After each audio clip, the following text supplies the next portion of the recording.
So you're in the middle of a conversation, business as usual, and suddenly the other person reveals something that's hard to hear. Maybe it's a personal detail, a difficult situation at home, a health diagnosis, something that changes everything. And you freeze because you don't know what to say. This can happen at any time, in a business meeting, in a one-on-one, in the hallway. And not everyone has learned how to respond when someone brings something this significant into a conversation. So they stumble, they say the wrong thing, or they say nothing at all. And that silence, well, that awkwardness, it damages trust. The other person's left wondering, will you be here for me when it matters? Hi, I'm John Fazandia, and thanks for dropping by. Because this video is about what happens when you get these moments wrong and what that costs you. So what happens when you go silent? Well, here's a story. A manager was in a client meeting with someone who didn't respond to messages and was generally difficult to reach. He was forming a negative attitude towards this guy, but finally got to meet him face to face and was expecting that this client would be quite negative towards him because he was certainly feeling negative towards the client. He already had labelled him as most difficult client. As part of the chit-chat before they got down to business, the client mentioned something about his home life, almost in passing. He had a child born with a severe disability, which meant their family was quite restricted in what they could do and where they could live. The manager froze. He didn't know what to say, so he said nothing. He kept the meeting moving, focused on the agenda. But that awkwardness stayed in the room, and it affected how the rest of the meeting went. More than that, it affected the relationship that he had with his client, because the client was left wondering, did he even hear me? Does he care? Can I trust this person when something matters? Silence feels safe in the moment, but it creates distance. And when you do this with clients, with customers, with your team, or even with family members, it creates a bigger problem than you need to. You're signaling, I don't know how to be here for you when things get real, and trust erodes. So what happens when you say the wrong thing? A woman told me this story in one of our online sessions that I've been conducting. She had a terminal cancer diagnosis, but she said she stopped telling people this because everyone she told got upset. She found herself looking after them rather than them looking after her, and it became a double burden for her. I was deeply affected when she told me this story because it showed me exactly what happens when people respond with their own emotional reaction instead of being there for the other person. When you say, oh, I'm so sorry to hear that, and many people do, it's sort of completely natural, but you're making it about your feelings, your sorrow, and not the person in distress. And now the person in distress has to manage your reaction on top of their own situation.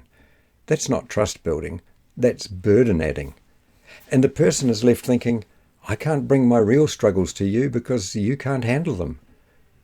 Now this story inspires me to keep teaching this because getting it wrong in those moments doesn't just create awkwardness, it damages relationships. So what happens when you make it about you and not about the other person?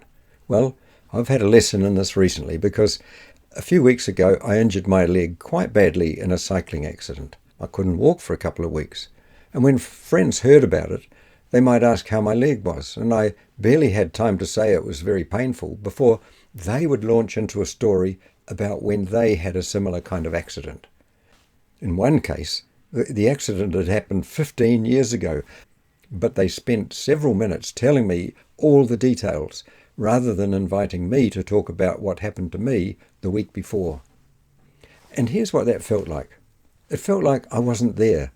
They weren't listening. They were so intent on telling their story. This kind of response pushes people away. It tells them, I can't actually be present to you. I'm going to make this about me. And when you do this with team members, clients, customers, family members, you're creating a bigger problem than you need to, because the message they receive is, you won't be there for me when it matters, and trust diminishes. So here's what ties all this together.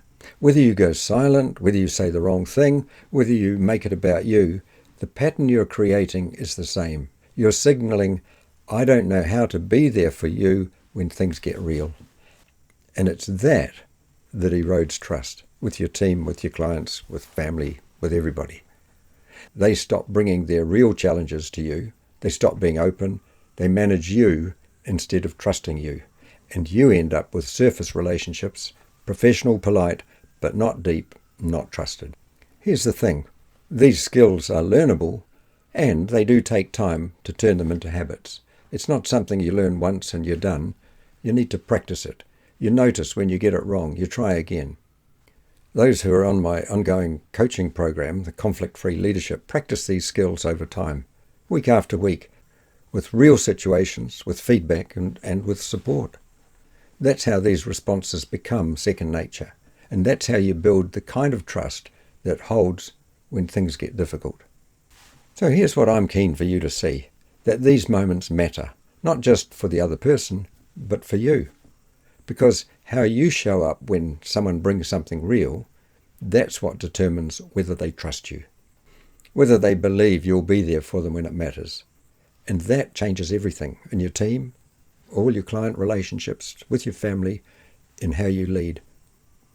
This is how I think about solving these problems, not with scripts, but by understanding what's at stake and learning how to show up differently. I'll share more on this in the coming weeks. I'm John Fazandia, and thanks for watching.